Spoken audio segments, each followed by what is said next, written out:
దేవునికి మహిమ కలుగును గాక. హల్లెలూయా, హల్లెలూయా. ముందుగా దేవాది దేవునికి కోట్లాది కృతజ్ఞతాస్తుతులు, మహిమ ఘనత ప్రభావాలు చెల్లించుకొనుచున్నాను. ఇక్కడున్న దైవజనులకు, కూడి వచ్చిన మీ అందరికీ కూడా పేరు పేరున ప్రత్యేకమైన వందనాలు. ఈరోజు పరిశుద్ధాత్మ దేవుడు మనల్ని ప్రేమించి మనతో మాట్లాడాలని ఆశపడుతున్న సంగతులను శ్రద్ధగా కూడా మనందరము వినడానికి ఇష్టపడదాం. గత రాత్రి శిలువ ధ్యాన కూడికలో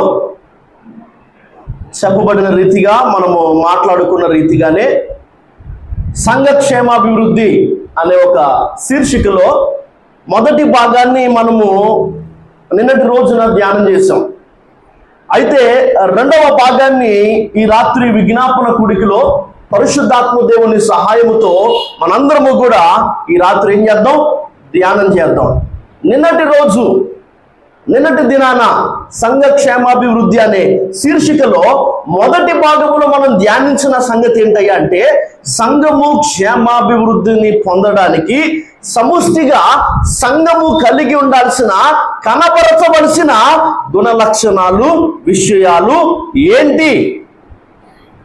సంఘం క్షేమాభివృద్ధి పొందాలంటే అసలు సంఘంలో ఏముండాలి అనే ఒక కోణములో మనం ధ్యానించిన సంగతులు ఏంటయ్యా అంటే కనుక, సంఘము క్షేమాభివృద్ధి పొందాలంటే ఆ సంఘంలో ఏముండాలి? శ్రద్ధగా దేవుని మాటలను వినే ఒక లక్షణం ఉండాలి. విన్న ఆ మాటల ప్రకారముగా జీవించేవారై ఆ సంఘ బిడ్డలు ఉండాలి. మూడవదిగా తెగువ కలిగిన భక్తి వారు చేయాలి. నాలుగవదిగా ఐక్యత వారి మధ్య ఉండాలి. ఐదవదిగా ఎడతెగక వారు ప్రార్థించే వారిగా ఉండాలి. ఆరవదిగా పరిశుద్ధాత్మ చేత సంఘము నింపబడి ఉండాలి. ఏడవదిగా ఇక్కడ ప్రకటించబడుతున్న సత్యవాక్యము బయటికి వెళ్ళి ప్రకటించే వారిగా సంఘ బిడ్డలు ఉన్నప్పుడు, ఇలాంటి అలవాటు ఏ సంఘానికైతే ఉందో ఆ సంఘము నానాటికి క్షేమాభివృద్ధి నొందుతుంది అనే ఒక సంగతిని నిన్నటి రోజున మనము ధ్యానం చేసాం. సంఘక్షేమాభివృద్ధి అనే శీర్షికలో రెండవ భాగము ఈ రాత్రి మనము ఏ కోణములో ఈ మాటలను ధ్యానించబోతున్నాము, లేదా ఈ సంగతులను ధ్యానించబోతున్నామయ్యా అంటే గనుక, అసలు నేను సంఘానికి క్షేమాభివృద్ధి కలుగు చేసే ఒకనిగా ఉండాలంటే నాలో ఉండాల్సిన విషయాలు ఏంటి? నేను కలిగి ఉండాల్సిన, కనపరచవలసిన లక్షణములు, అనుభవాలు ఏంటి అనే కోణములో ఈ రాత్రి మనము కొన్ని మాటలను పరిశుద్ధాత్మ దేవుని సహాయంతో ధ్యానం చేద్దాం.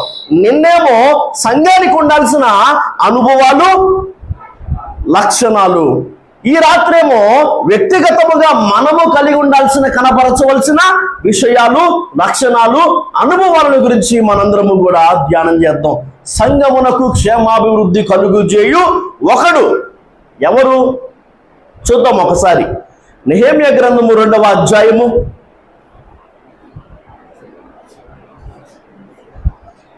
10వ వచనంలోని మాటలు చదివి సహాయం చేయండి.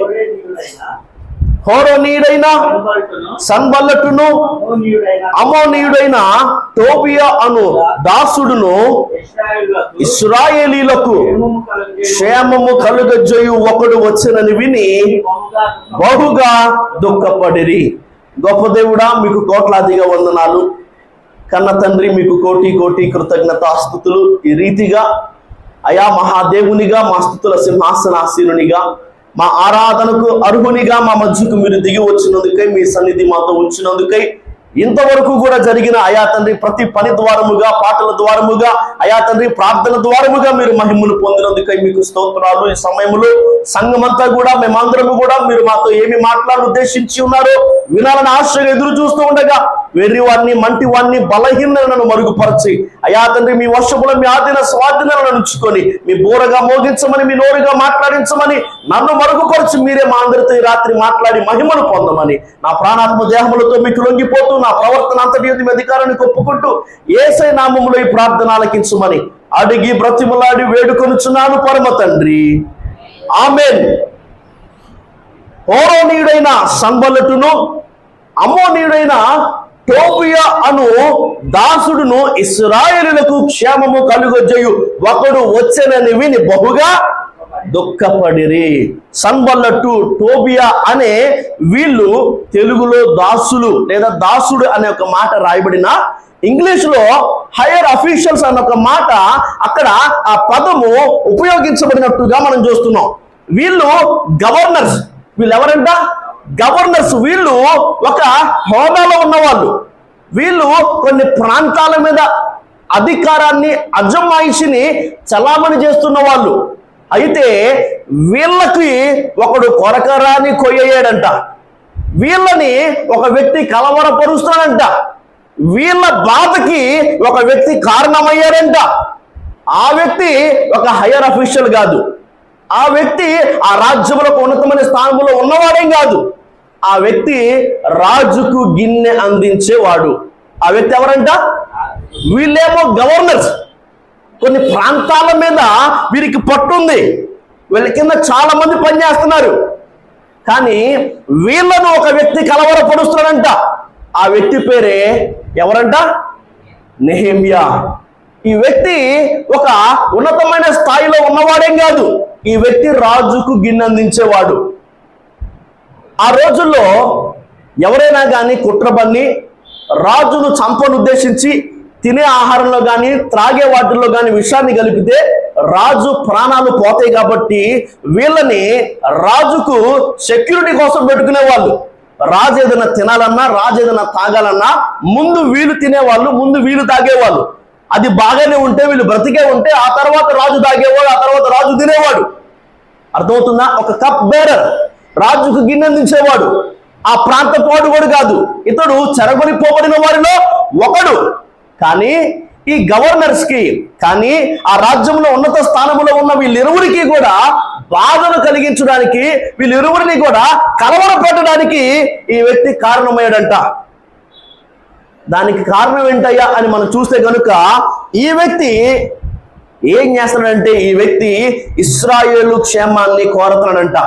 ఈ వ్యక్తి ఇశ్రాయేలు క్షేమము కొరకు అహర్నిశలు ప్రయాసపడుతూ ఉన్నాడంట.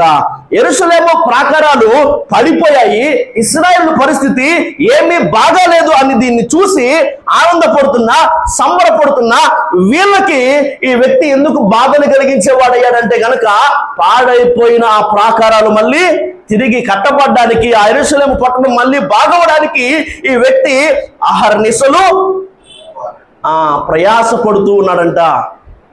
ఈ వ్యక్తి ప్రయాస గాని, ఈ వ్యక్తి పనిచేసేది గాని, ఈ వ్యక్తి ఉన్నది గాని దేనికయ్యా అంటే కనుక, ఎందుకంట ఇశ్రాయేలుకు క్షేమము కలుగజేయువాడు ఒకడు వచ్చారన్న సంగతి వాళ్ళు విని బాధపడ్డారంట. అన్ని రోజులు అది పాడైపోయింది, అన్ని రోజులు అది పాడైపోయిన చెడిపోయిన స్థితిలో ఉంది, ఇది ఇలానే ఉండాలి, దాన్ని చూసి మేము నవ్వుకోవాలనుకున్నా వీళ్ళకి ఈ వ్యక్తిని చూస్తే బాధ ఎందుకు కలుగుతుందంటే కనుక, అది అలా ఉండకూడదు, అది బాగవ్వాలని ఇశ్రాయేలు క్షేమం కోరేవాడు ఒకడు వచ్చాడని, ఒకడు బయలుదేరాడని వీళ్ళకి ఎలా ఉందంట?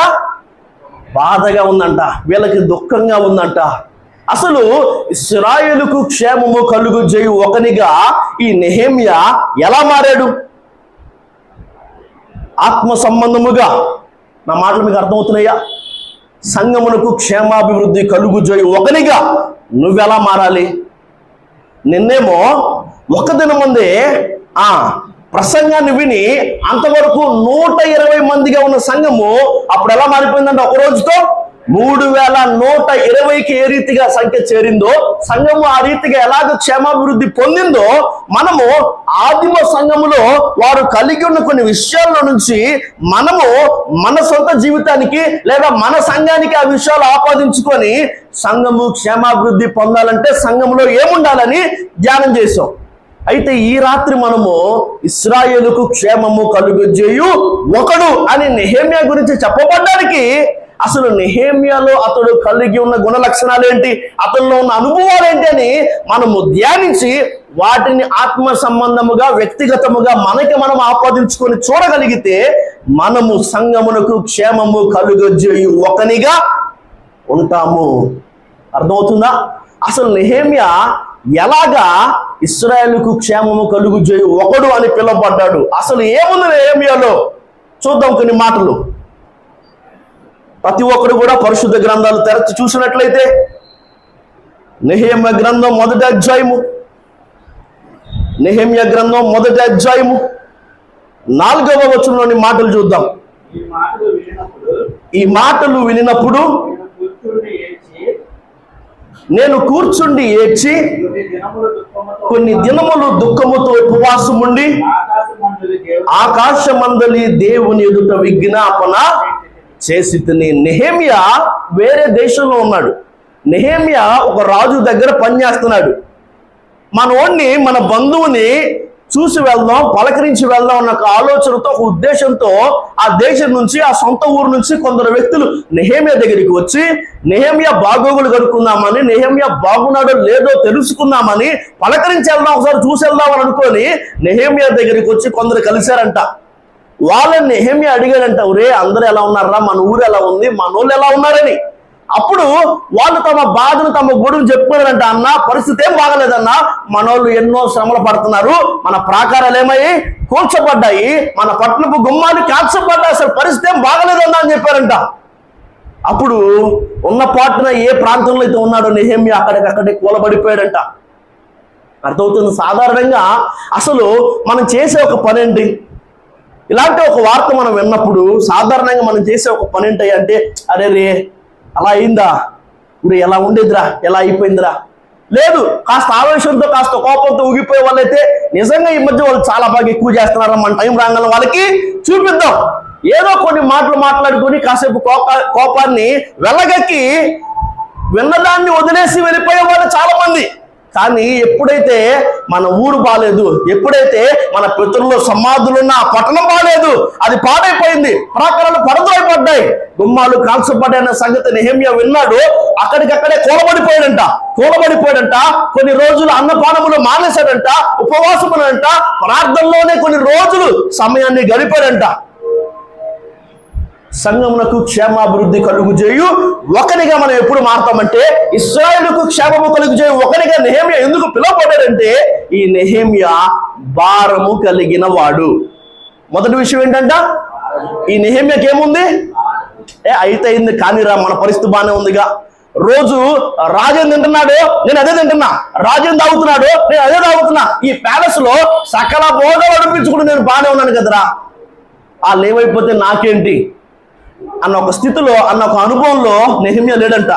ఎప్పుడైతే ఆ విషయాన్ని విన్నాడో, ఎప్పుడైతే ఆ సంగతులు తెలుసుకున్నాడో అక్కడికక్కడే కూలబడిపోయాడంట. కొన్ని రోజులు అన్నపానములు మానేశాడు, ఉపవాసం ఉండి మానక ప్రార్థన చేస్తూనే ఉన్నాడంట. ఎందుకయ్యా అంటే కనుక ఈ నెహెమ్యా భారము కలిగిన వాడు. సంఘమునకు క్షేమాభివృద్ధి కలుగు చేయు ఒకడు ఎలా ఉంటాడంటే తెలుసా, ఒకడు సంఘం విషయమై, ఒకడు మందిరం విషయమై ఎప్పుడైతే భారం తీసుకుంటాడో, ఎప్పుడైతే భారం మోసేవాడిగా ఉంటాడో, ఆ వ్యక్తి సంఘమునకు క్షేమాభివృద్ధి కలుగు చేయు ఒకడవుతాడు. ఇశ్రాయేలుకు క్షేమాభివృద్ధి కలుగు చేయు ఒకడని నెహెమ్యా ఎందుకు పిలువబడ్డాడంటే, నెహెమ్యాకి ఆ భారం ఉంది. నీకు నీ సంఘం విషయమైన భారం ఉందా? ఎంతో మంది మందిరాన్ని మానేస్తున్నారు కదా, ఎప్పుడైనా వాళ్ళ కోసం ఇలాగ భారం కలిగి నువ్వు ప్రార్థన చేసావా? ఎంతో మంది రోజుల తరబడి, నెలల తరబడి, సంవత్సరాల తరబడి మందిరానికి వస్తున్నారు కానీ మారు మనస్సునే అనుభవం ఉన్నారు కదా, వారి కోసం ఎప్పుడైనా కానీ నువ్వు భారం కలిగి ప్రార్థన చేసావా? అర్థమవుతుంది. చాలా మంది మారు మనస్సు పొంది బాప్తిస్మం తీసుకున్న తర్వాత కూడా దేవునికి దూరం అయిపోయిన వారు ఉన్నారు కదా, వాళ్ళ కోసం ప్రార్థన చేసేవా? చాలా మంది సంఘాన్ని విచ్ఛిన్నం చేయాలని, సంఘాన్ని పాడు చేయాలని నానా విధాలుగా ప్రయత్నం చేస్తున్న వారు ఎందరో ఉన్నారు కదా, వారి విషయమే భారం కలిగి నువ్వు ఎప్పుడైనా ప్రార్థన చేసావా? సంఘానికి, మందిరానికి ఎన్నో అవసరతలు ఉన్నాయి కదా, ఆ అవసరతల విషయమై ఎప్పుడైనా కానీ నువ్వు ఆ భారాన్ని మోసిన అనుభవం నీకుందా? అసలు నీకు అవసరతలు ఏంటో తెలుసా? నిజంగా నువ్వు ఆ సాయం చేయలేని పరిస్థితుల్లో ఉన్నప్పుడు దానికోసం కనీసం సమకూర్చబడాలని భారం కలిగి ప్రార్థన చేసావా?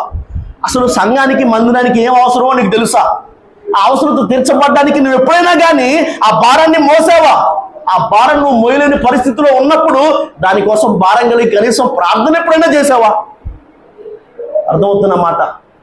సంఘానికి క్షేమాభివృద్ధి కలుగు చేయు ఒకనిగా నువ్వు ఎప్పుడవుతావు తెలుసావా? ఆ భారం నీకున్నప్పుడు. భారం ఉన్నవాడు ఖచ్చితంగా బాధ్యతలు మోస్తాడు, బాధ్యతలు తీసుకుంటాడు. సంఘం ఇలా ఉంది, ఇంకా ఇది పెరగాలని, ఇంకా ఇది వృద్ధి పొందాలని చాలా మంది మానేస్తున్నారే, చాలా మంది రావట్లేదే, చాలా మంది ఎన్నోసార్లు వాక్యం ఉంటున్నా కానీ వారిలో మార్పు రావట్లేదే, వారు మారు మనసు పొందట్లేదే, వారు బాప్తిసం కోసం ఇంకా తనువు చేస్తున్నారే. పొందిన వారు కూడా పిలుపులో నిలబడలేకపోతున్నారు, రక్షణను కాపాడుకోలేకపోతున్నారు, రక్షణలో ఎదగలేకపోతున్నారే అని భారం కలిగి ఎప్పుడైనా సంఘం కోసం ఏడ్చి ఉపవాసం ఉండి ప్రార్థన చేసిన అనుభవం ఎవరికైనా ఉందా?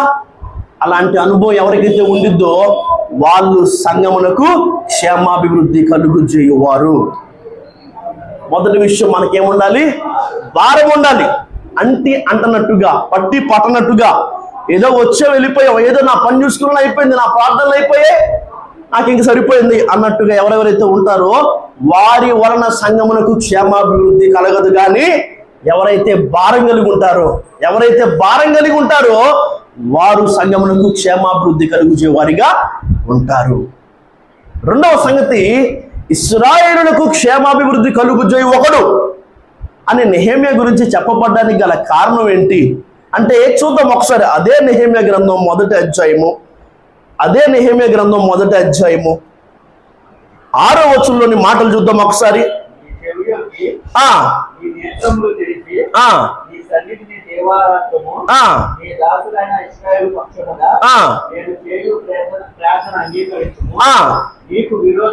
నీకు విరోధముగా పాపము చేసిన ఇశ్రాయేలు కుమారుల దోషమును నేను ఒప్పుకొనుచున్నాను, నేనును నా తండ్రి ఇంటి వారును పాపము చేసి ఉన్నాము.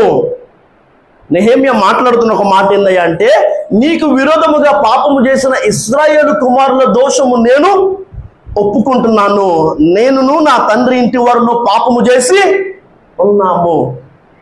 అసలు నెహెమ్యా చేసిన తప్పేంటి? నా మాటలు మీకు అర్థమవుతున్నాయా? అసలు నెహెమ్యా ఎందుకని ఇశ్రాయేలుకు క్షేమాభివృద్ధి కలుగుచేయి ఒకనిగా పిలువబడ్డాడు, ఎంచబడ్డాడంటే మొదటిది అతడు భారం కలిగిన వాడు. రెండోది ఏంటో తెలుసా? అతడు తప్పులను తన మీద వేసుకుంటాడు, అవతలి వారి తప్పులను తన మీద వేసుకున్నాడు. సాధారణంగా ఈ లోకంలో కానీ మనము చాలా సందర్భాల్లో లేఖనాల్లో కానీ చూస్తే మనుషులు వ్యక్తులు ఎలా కనిపిస్తారంటే కనుక తమ తప్పులు తమ దోషాలు పక్క వారి మీద వేసేవారిగా, పక్క వాళ్ళ మీద రుద్దేవారిగా ఉంటారు కదా. నువ్వు దిగంబరువుని నీకు తెలిపిన వాడెవడు? నేను తినదన్న పండు నువ్వు తిన్నావా ఆదాం అంటే ఆదాం ఏం చెప్పాడు చూద్దాం. ఆదికాండం 3వ అధ్యాయము 12వ వచనంలో, ఆదికాండం 3వ అధ్యాయం 12వ వచనం, అందుకు ఆదాము, నాతో ఉండుటకు నీవు నాకు ఇచ్చిన ఈ స్త్రీ ఆ వృక్ష ఫలములు కొన్ని నాకు ఇయ్యగా నేను, నువ్వు దిగంబరమని నీకు తెలిపిన వాడెవడు? నేను తినద్దన్న పండు నువ్వు తిన్నావా? నేను చేయొద్దన్న పని నువ్వు చేసావా అంటే సమాధానం అవును కాదు. ఏం చెప్తున్నాడు?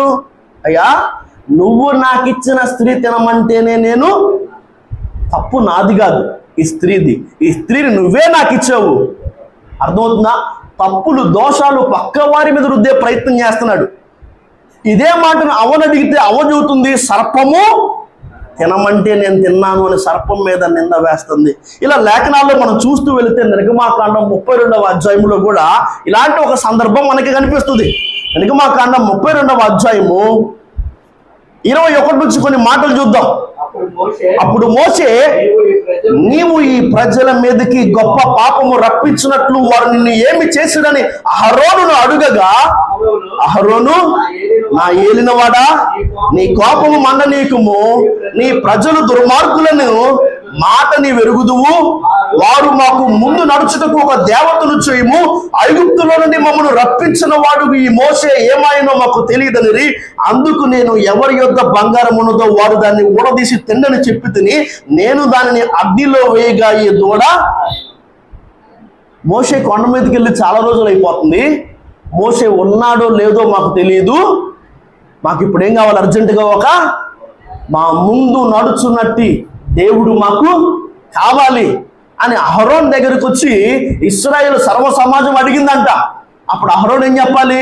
మోషే తర్వాత మోషే లాంటి ఒక నాయకుడిగా నిలబడవలసిన వాడు కదా. మోషే నీకు నోరుగా మీ అన్నయ్య ఉంటాడు లేదా అహరోన్ ఉంటాడని చెప్పని దేవుడు చెప్పాడు కదా. మరి మోషే లేనప్పుడు మోషే స్థానంలో అహరోన్ నిలబడి చెప్పుండాల్సింది కదా. ఆయన స్థానాన్ని, మహిమా స్వరూపియగు మన దేవుని స్థానాన్ని గడ్డి మేయు ఎద్దు రూపానికి మనం మార్చకూడదు. మనం ఎలాంటి పోతలు పోసుకోకూడదు, ఏ విగ్రహాలను మనం చేయకూడదు. కదా, ఇలా వారి విశ్వాసాన్ని పెంపొందించేట్టుగా, వారి నిరీక్షణను ఇంకా రేపేట్టుగా ఏమైనా సంగతులు మాట్లాడాల్సింది పోయి, మీ దగ్గర ఎవరెవరి దగ్గర బంగారం ఉందో, మీ పోగులు, మీ కమ్మలు, మీ దగ్గర ఉన్న బంగారు వస్తువులను తీసుకొచ్చి నాకు ఇవ్వండి అని చెప్పి దాన్ని ఒక పోత పోసి దాన్ని ఒక దూడగా చేసి రేపు మనం ఏం చేద్దాం, యెహోవాకు పండుగ ఆచరిద్దాం అని చెప్పని దహన బలులు, రకరకాలైన బలులు అర్పించి దాని ముందు ఏం చేస్తారంట, ఆటలాడుతున్నారంట, గంతులేస్తారంట. ఎప్పుడైతే ఈ సంగతిని బట్టి దేవునికి కోపం వచ్చిందో, దేవుడు కోపంగా మోషేతో మాట్లాడి, మోషే ఒక్కసారి నువ్వు తప్పుకో, వీళ్ళందరినీ నేను నిర్మూలన చేస్తాను, వీళ్ళు లోపల ప్రజలు, నీలో నుంచి నేను ఒక గొప్ప సమాజాన్ని లేపుతానని చెప్తే, అయ్యా వాళ్ళని క్షమించయ్యా, వాళ్ళని క్షమించకపోతే జీవగ్రంథంలో నుంచి నా పేరు తీసేయని మోషే లాంటి ఒక దైవజనుడు దేవుడిని బ్రతిమాలుకొని కిందకు వచ్చే పరిస్థితి చూసి అహరోను అడుగుతున్నాడు, అహరోను నువ్వు చేసిన పని ఏంటని. అప్పుడు అహరోను ఏం చెప్పాలి, తప్పైపోయింది, తెలివి లేక నేను ఈ పని చేశానని చెప్పకుండా ఏమన్నాడు, వీళ్ళు ఎలాంటి వాళ్ళు నీకు తెలుసు కదా, వీళ్ళు దుర్మార్గులు కదా, ఆ సంగతి నీకే తెలుసు, నేనేం చేయలేదు, వాళ్ళ దగ్గర ఉన్న బంగారాన్ని తీసుకురమ్మని చెప్పాను, దాన్ని అగ్నిలో వేశాను, అగ్నిలో వేస్తే ఏమొచ్చింది, పోత పోయలేదా, రూపం ఇవ్వలేదా, తప్పెవరిది, పొరపాటు ఎవరిది. కానీ అహరోను తన తప్పిదాన్ని ఎవరి మీద మోపుతున్నాడు, ఇశ్రాయేలు ప్రజల మీద మోపుతున్నాడు. మళ్ళీ చూద్దాం ఒకసారి, మొదటి సమూయేలు గ్రంథం 15వ అధ్యాయము, మొదటి సమూయేలు గ్రంథం 15వ అధ్యాయము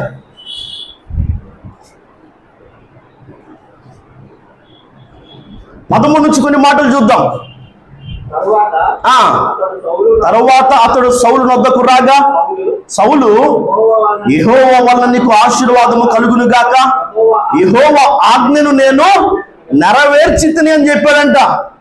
అప్పుడు సమూయేలు ఏమన్నాడు, అలాగైతే నాకు వినబడుచున్న గొర్రెల అరుపులను, ఎడ్ల రంకెలను ఎక్కడివి అని అడిగాను. అందుకు సౌలు ఏమంటున్నాడు, అమాలేకీయుల యొద్ద నుండి జనులు వీటిని తీసుకుని వచ్చిరి, నీ దేవుడైన యెహోవాకు బలులు అర్పించుటకు జనులు గొర్రెలలోను ఎడ్లలోను మంచి వాటిని ఉండనిచ్చిరి, మిగిలిన వాటిని. అసలు దేవుని ఆజ్ఞ ఏంటి, సైన్యములకు అధిపత్యకు యెహోవా సెలవిచ్చినదేమనగా, అమాలేకీయులు ఇశ్రాయేలులకు చేసినది నాకు జ్ఞాపకమే, వారు ఐగుప్తులో నుండి రాగానే అమాలేకీయులు వారికి విరోధులై మార్గమందు వారి మీదకి వచ్చిరి కదా, కాబట్టి సౌలు ఏం చేస్తా, నువ్వు పోయి కనికరింపక అమాలేకీయులను హతము చేయొచ్చు, పురుషులేమి, స్త్రీలేమి, బాలులేమి, పసిపిల్లలేమి, ఎద్దులేమి, గొర్రెలేమి, ఒంటలేమి, గార్ధబములేమి అన్నిటినీ హతము చేసి వారికి కలిగినంత బొత్తుగా పాడు చేసి అమాలేకీయులను నిర్మూలము చేయమన్నది దేవుని ఆజ్ఞ. సౌలు ఏం చేశాడు, అనవసరం లేని వాటిని, పనికిరాని వాటిని, పాడైపోయిన వాటిని నిర్మూలన చేసి బాగున్న వాటిని, పనికొస్తాయనుకున్న వాటిని తెచ్చుకొని, మరి ఆ సౌండ్లేంటి, మరి ఆ రంకెలేంటి, మరి ఆ చప్పుళ్ళేంటి అని సమూయేలు అడుగుతుంటే ఏం చెబుతున్నాడంట, ఎవరు తెచ్చారంట, ప్రజలు తీసుకొచ్చారంట. రాజు నువ్వు కదా, రాజుగా దేవుడు వారి మీద నియమించింది నిన్ను కదా, మరి నిన్ను అడగకుండానే, నువ్వు అనుకోకుండానే, నీ అనుమతి లేకుండానే ప్రజలు వాటిని అక్కడి వరకు తీసుకుని వచ్చారా? సరే, వారు తీసుకొచ్చారు అనుకుందాం, దేవునికి ఇచ్చిన ఆజ్ఞ ఏంటి, బొత్తిగా మొత్తం నిర్మూలన చేయమని చెప్పాడు కదా, వాళ్ళు తెస్తుంటే మరి నువ్వేం చేస్తున్నా, దాన్ని సమర్థిస్తా వాళ్ళే తెచ్చారయ్యా. దేనికి తెచ్చారు, నీ దేవునికి బలులు అర్పించడానికి. తప్పిదాన్ని ఒప్పుకునే వాళ్ళు మనకి అసలు లేఖనంలో చాలా సందర్భాల్లో, లేఖనాల్లో కాదు ఈ జీవితంలో కూడా, సగటు మన జీవితంలో కూడా ఈ అనుభవం ఎన్నోసార్లు మనం చూసే ఉంటాం కదా, తప్పు పక్కవాడి మీద రుద్దే అనుభవమే అందరిది, కానీ తాను చేయని ఒక తప్పును తన మీద వేసుకుంటున్నాడు నెహెమ్యా. అందుకే ఇశ్రాయేలుకు క్షేమాభివృద్ధి కలుగు చేయి ఒకడు అని ఎంచబడ్డాడు, ఒకనిగా పిలవబడ్డాడు. ఈ రాత్రి ఈ అనుభవం నీకుంటే, నీ తప్పులే నువ్వు ఒప్పుకొని పరిస్థితిలో ఉంటే, నీ వల్ల సంఘానికి ఎప్పటికీ క్షేమాభివృద్ధి కలగదు. పక్కోడి తప్పులు కూడా నీ మీద వేసుకోగలిగిన అనుభవంలోకి నువ్వు ఎప్పుడైతే వస్తావో అప్పుడేమైతే తెలుసా, నీ వల్ల సంఘానికి క్షేమాభివృద్ధి కలుగుతుంది. ఎప్పుడైనా కానీ మనం ఇలాంటి ఒక లక్షణాన్ని కలిగి అవతలి వారి తప్పులను, అవతలి వాళ్ళు చేసిన దోషములను మనవిగా ఎంచమని దేవుని పాదాలు పట్టుకొని ప్రార్థన చేసామా, సంఘంలో పలానా వారి తప్పులు లేదా ఈ లోపంలో ఈ బలహీనతలో పడ్డారు, ఈ పొరపాటు వాళ్ళు చేశారని మనకి ఎప్పుడైతే తెలిసిందో, చాలా మంది చేసే పని ఏంటంటే ఇంటింటికి తిరిగి సాటింపు వేయడం.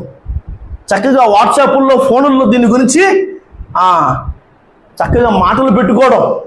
వాళ్ళు ఇది ఇన్ని మాటలు మాట్లాడతారే, ఆ రోజు ఇది చేసింది, ఇది చెప్పింది, వాడు ఇదే. మనం ఏం చేస్తున్నాం తెలుసా?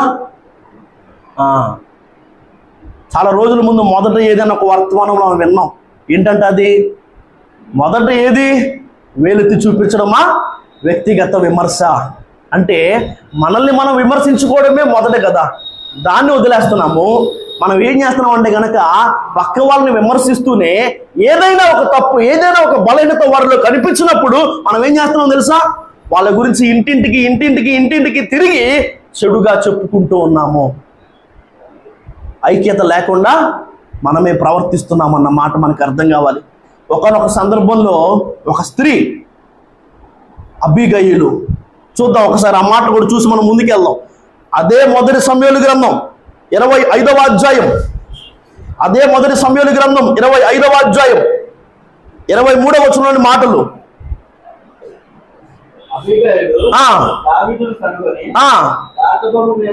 అబీగయీలు దావీదును కనుగొని గార్ధబం మీద నుండి త్వరగా దిగి దావీదులకు సాష్టాంగ నమస్కారము చేసి అతని పాదాలు పట్టుకొని ఇలా అందంట, నా ఏలినవాడా, ఈ దోషము నాదని ఎంచుము, నీ దాసురాలైన నన్ను మాట్లాడనిమ్ము, నీ దాసురాలైన నేను చెప్పు మాటలను ఆలకించుము.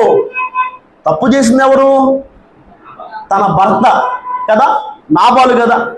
దావీదు ఇద్దరు వ్యక్తుల్ని అతడు చక్కగా పండుగ చేసుకునే ఒక రోజు బొచ్చు కత్తిరించే, గొర్రెల బొచ్చు కత్తిరించే ఒక ఫంక్షన్ లాగా జరిగి ఆ రోజు ఆ ప్లేస్ కి దావీదు తన పనివారిని పంపించి, ఇన్ని రోజులు నీ మందలకు గాని నీ పనివారికి గాని మేము చుట్టూ ప్రాకారంగా నిలబడ్డాం, అందుకే ఏ దొంగ కూడా వాటిని దోచుకోపోలేదు, అందుకే ఏ అడవి మృగం కూడా వాటిని తీసుకొని పోలేదు. నీకు ఇంత మేలు చేశాం కదా, నీ కుమారులు అంటోని కదా, నాకు ఈ రోజు, ఈ మంచి రోజు, నువ్వు సంతోషిస్తున్న ఈ రోజు ఏదైనా మేలు చేస్తావా? నేను నీ కుమారులు అంటోని కదా, అరణ్య పనుబోల్లో ఉన్నాడు కదా, ఏదైనా పంపిస్తావా ఆహారాన్ని అడుగుతుంటే అసలు యెషయి ఎవడు, దావీదు ఎవడు అని నోటికి వచ్చినట్టుగా మాట్లాడి అవమానించి పంపించడం వాళ్ళని. ఎప్పుడైతే దావీదుగా సంగతి తెలిసిందో, ఇక ఈ రోజు వాడు కానీ వాడి ఇంట్లో ఒక మగవాడు కానీ ఉండడానికి వీల్లేదని కంకణం కట్టుకున్నట్టుగా బయలుదేరి వస్తున్నాడు. ఎక్కడికి? నాబాలు ఇంటి మీద పడి మగవాడిని ఒక్కని కూడా లేకుండా చేద్దామని. కానీ ఇదే సంగతి నాబాలు పనివాడి ద్వారముగా నాబాలు భార్య అయిన అబీగయీలుకు తెలిసిందంట.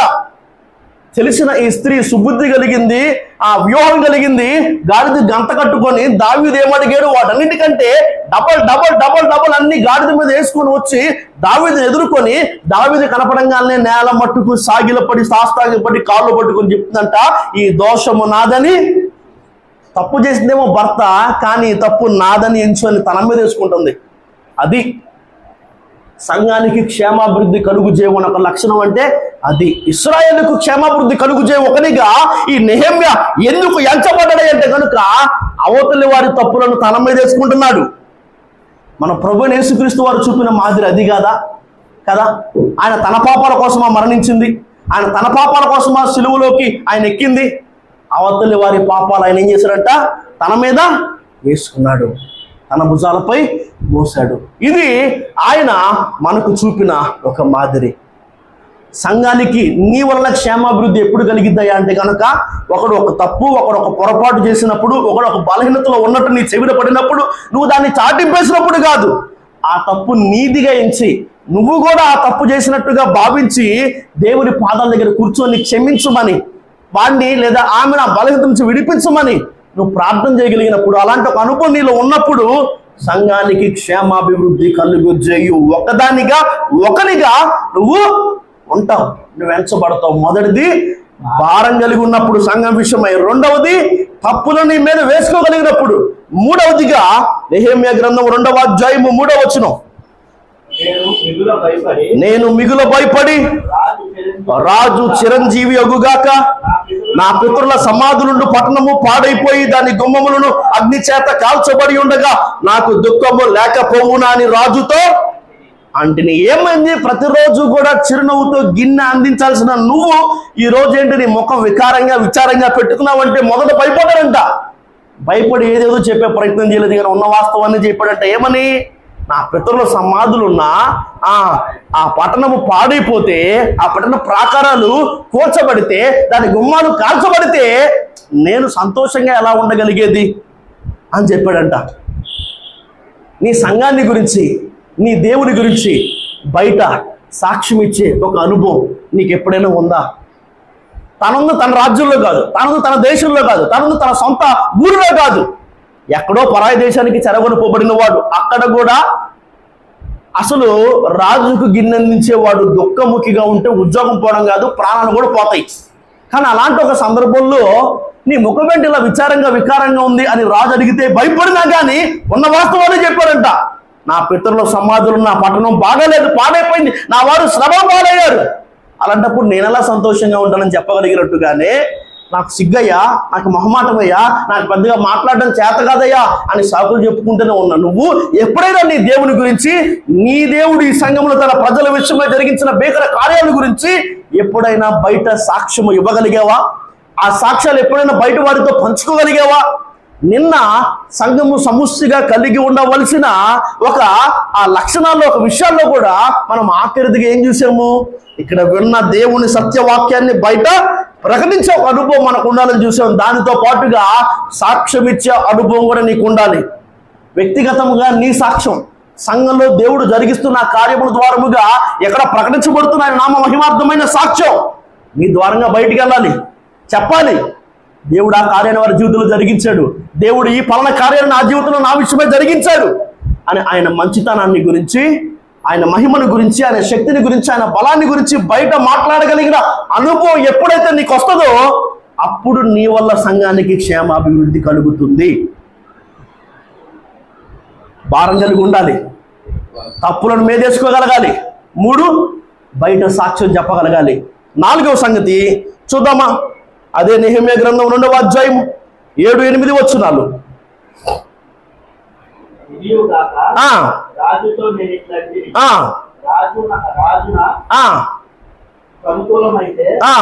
యూదా దేశమును నేను చేరు వరకు నన్ను దాటించినట్టుగా నది యువతలున్న అధికారులకు తాకీదులను, పట్టణ ప్రాకారములను, మందిరముతో సంబంధించిన కోట గుమ్మములను నేను ప్రవేశింపబో ఇంటికి దూరములో ప్రాణులను ఇచ్చినట్లుగా గారి అరువులు నాయు ఆశాపునకు ఒక తాకీదులు ఇయ్యుడని అడిగింది.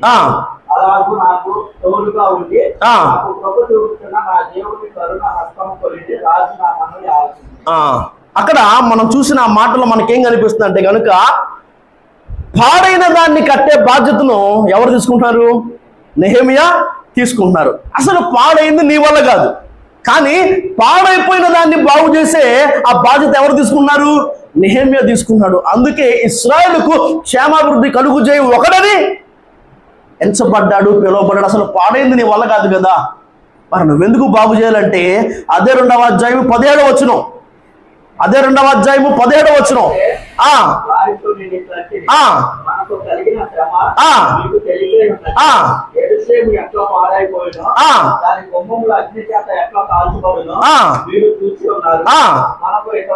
మనకు ఇక మీదట నింద రాకుండా ఉండడానికి యెరూషలేము యొక్క ప్రాకారాలు మరలా కలదాం రండి అని నెహెమ్యా ఏం చేస్తున్నాడు? ప్రజలకు పిలుపునిస్తున్నాడు. 4వ అనుభవం, పాడైన దాన్ని కట్టే బాధ్యతను ఎవరు తీసుకున్నారు?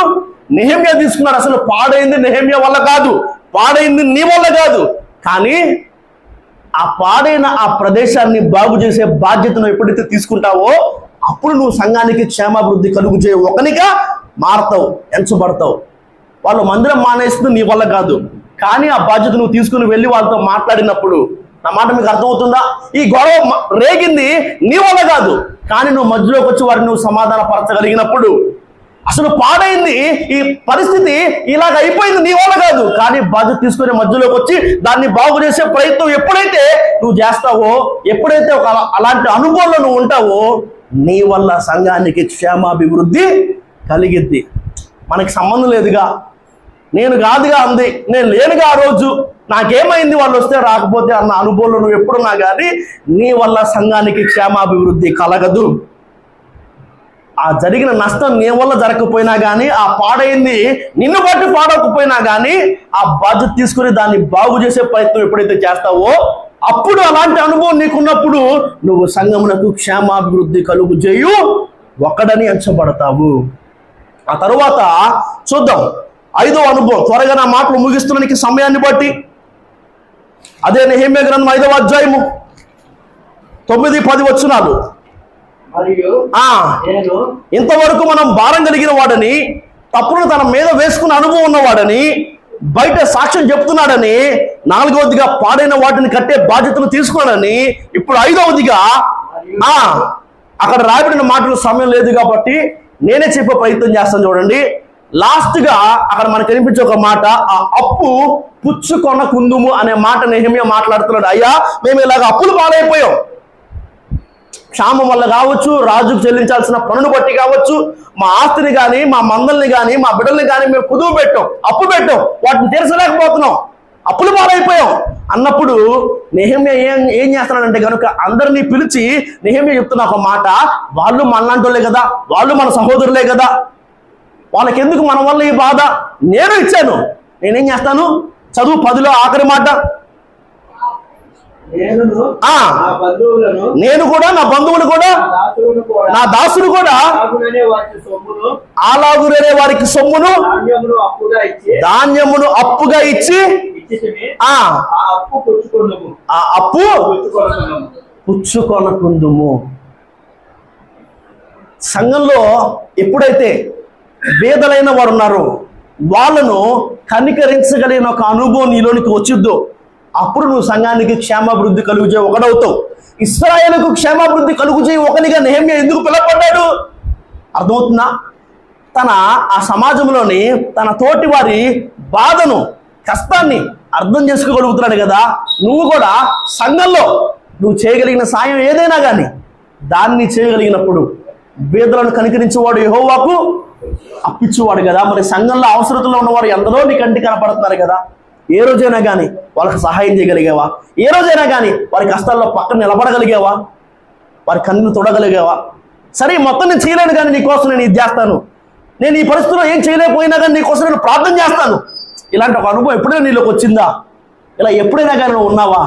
అలా ఎప్పుడైతే అలాంటి ఒక అనుభవం గుణలక్షణం నీలో కలిగి ఉంటావో అప్పుడు నువ్వు సంఘమునకు క్షేమాభివృద్ధి కలుగు చేయు ఒకనిగా ఎంచబడతావు. ఆఖరిదిగా నా మాటలు ముగిస్తున్నాను. నెహెమ్యా గ్రంథం 6వ అధ్యాయం 6వ వచనం.